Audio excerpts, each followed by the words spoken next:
Hello, my love. Welcome back to Totally Myself. Or maybe I should say, welcome deeper. Because this episode is gonna be so unraveling. Today's truth: you are a mirror. Some people will love the reflection in you, others will fear it. And neither has anything to do with your worth. Take a deep breath with me and inhale and exhale. Now, let's talk about what it means to be a reflection in a world full of projection. And I divided this episode in 6 parts so you can maybe go back and re-listen or revisit to a specific one that you resonated with. Part 1. The sacred truth about being a mirror. There is something sacred about being a mirror. It means you carry truth in your presence. You don't have to try to provoke honesty. Your energy does it for you. And for some people, that's intoxicating, liberating. Like they've just remembered something ancient inside themselves when they met you. And to be honest, this happens to me a lot. Like a lot of people that I meet, and not like once in a while, generally, people are telling me that I'm bringing up like their shadows, like their dark sides, or that they feel very themselves around me. And I mean, I will take that as a compliment because I love that. I feel like this actually kind of is the purpose of a connection, but especially when someone shows you the things you have to work upon or the things you've been hiding, it's not a bad thing. But anyways, for others, it can be terrifying, when they look at you. They don't just see you, they see what they're not ready to meet in themselves. And be careful with such people, because in case you want to make a lasting connection, being that a loved one or even platonic, you got to be cautious of the fact that someone who has never faced and sat with their own darkness will not have the capacity and maturity to hold your hands in your darkness. And I say this because I've been in so many connections where I've been giving so much to people that actually never went so deep with themselves. So then, of course, they couldn't have given that same kind of effort or love back to me. But because I didn't have that kind of level of understanding back then, I saw it as like something unfair, that they didn't want it to. But the truth is that some people just don't have the capacity. Part 2, projections and triggered. Now let's go deeper. When someone is triggered by you, your softness, your strength, your boundaries, what's actually happening is this. They're coming face to face with the parts of themselves that they've exiled, that they repressed. Your voice might mirror the silence that they carry. Your confidence might mirror their hidden self-doubt. Maybe your joy might mirror the grief that they've buried. But it's not about you. It's never really about you. It's about the reflection. And that, it's a powerful thing to realize because it frees you. It unhooks you from that needing to be liked, understood, or validated. When I understood that, I realized that the way people react to me says more about their wounds than about my worth. Or it can be the other way around, because in this podcast, we are here to reveal the truth and the masks we are wearing, not just to lift ourselves, but see ourselves. So it can be a case where someone else has triggered you. For example, that partner who triggered your abandonment wound, who mirrored your unworthiness, who made your nervous system spiral. Well, they weren't the wrong person, They were the perfect mirror for the parts of you that needed to be seen. And I know that it sounds sometimes brutal because we really choose to come from the place that we say people are shitty. Because sometimes they are. But I am choosing to see this in myself nowadays in a mature way. Why? In the past, I would blame, let's say, an ex for bringing out this specific bad feeling in me, for being an unfair experience that happened to me, and judge that connection as something that shouldn't have happened to me at all. But I see it from this view now, in which I know that that person was not right for me long term, of course. But in that moment, that was exactly what I needed to experience and see in myself. So that I heal those wounds. So that someday I can have a fair relationship with myself and not attract a partner based on my wounds and settle for less just because I felt unworthy for more. Which was pretty much the reason for which I was attracting those connections. Reason for which I always insist so much onto telling you how important healing is and knowing yourself authentically before you engage into a romantic relationship. Now, let's dwell into part 3, when they love their reflection. Let's talk about the one who love their reflection in you. The ones who look at you and feel seen, uplifted, and empowered. These people are not intimidated by your light. They're activated by it. They recognize something familiar in you. Your courage reminds them of their own. Your softness gives them permission to soften. Your authenticity makes it safe for them to be real as well. And I think this kind of mirroring connections are really beautiful, really from the bottom of my heart. This is when you know you're in the presence of someone who's done their inner work, or at least someone who's willing to, These connections feel clean, like clear water. You don't have to shrink to be loved. This kind of connection will feel pure and easy. And I wish that for you.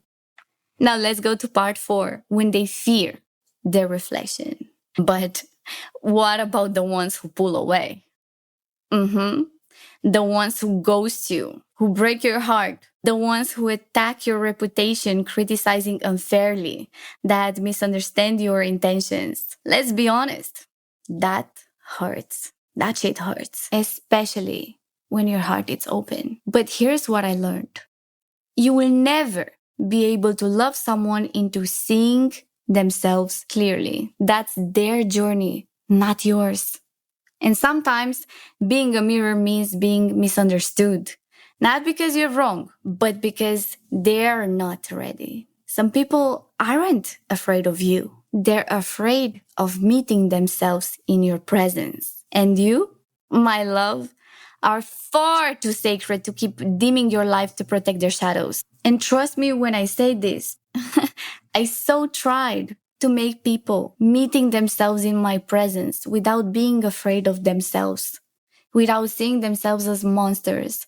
But as long as they're not ready to see those things about themselves and see them with care and love and acceptance, no matter how much love and acceptance you reflect onto those parts of themselves, they're not going to be able to give that to themselves, and then they're not going to believe you, and they're going to be afraid of you. Because they're going to be like, this person holds so much power onto my vulnerabilities.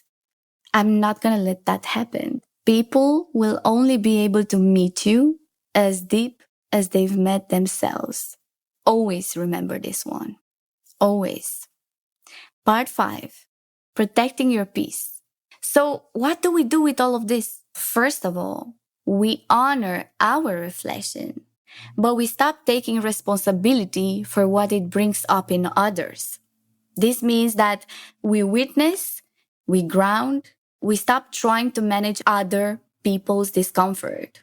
You can be the most loving, honest, heart-led woman in the world, person in the world, and someone will still be triggered by your confidence, by your smile, by your boundaries, by your joy, your no or your yes.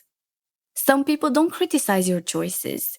They criticize your courage. It's easier for them to judge than to admit they've never dared to do what you've done.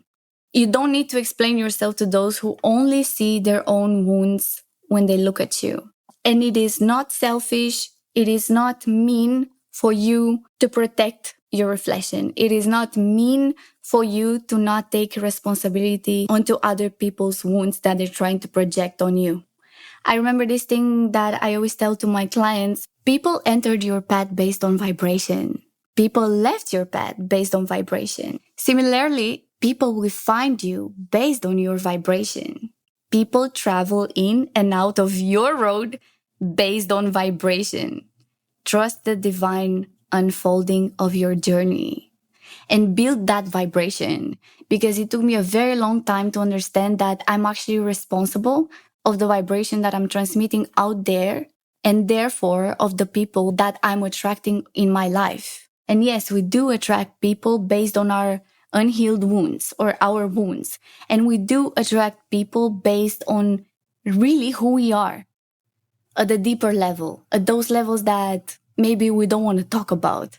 We do attract them based on that. That's why sometimes when you meet someone that might seem so right for you and they make you feel so much peace, they do shake you because they mirror so many things in you that you haven't worked on yet.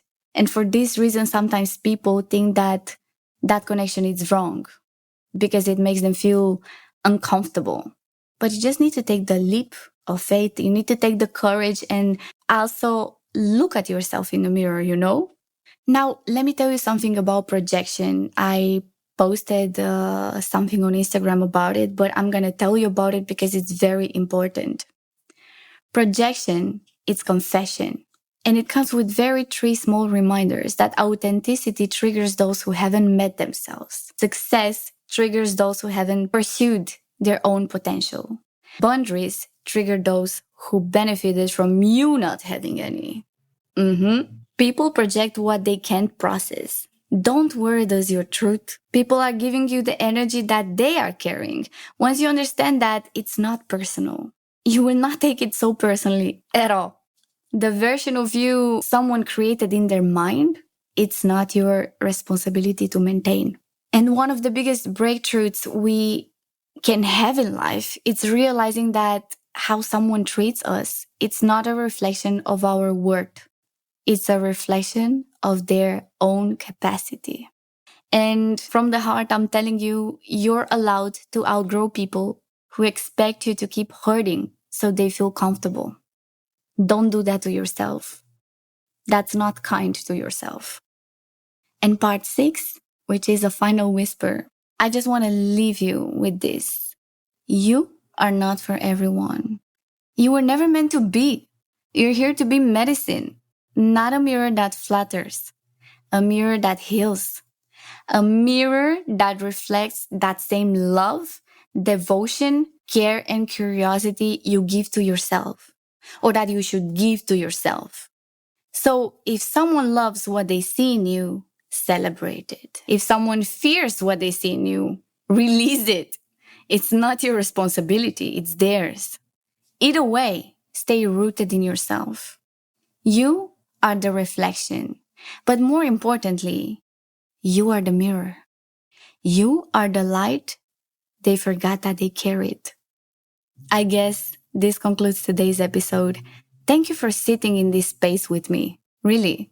If this episode stirs something in you, a truth, a memory, or a release, send it to someone who needs to remember who they are, or send me a DM. Tell me what landed. Your reflections are always welcomed here. Also, if this episode stirred something in you, if your heart whispered, "This is me," then this is your invitation. Not to keep consuming, but to come closer, to go deeper, to do the work that sets you free. My one-on-one coaching isn't for everyone. It's for the brave, for the ones ready to look in the mirror and meet themselves fully, to turn pain into power and patterns into portals and triggers into transformation. If you're craving that kind of journey where nothing feels off limits, where your truth is safe, and where your evolution is inevitable, DM me the words authenticity on Instagram, or you can just DM me on Instagram. We'll talk, we'll feel, and if it's aligned, we'll begin the work your soul has been asking for. I'm here when you're ready, and you'll know when you are. And the first 2 sessions are completely free, so take advantage of it. And even if you're not ready for it, and you know someone who needs it, don't hesitate to share it with them. And until next time, keep being totally yourself.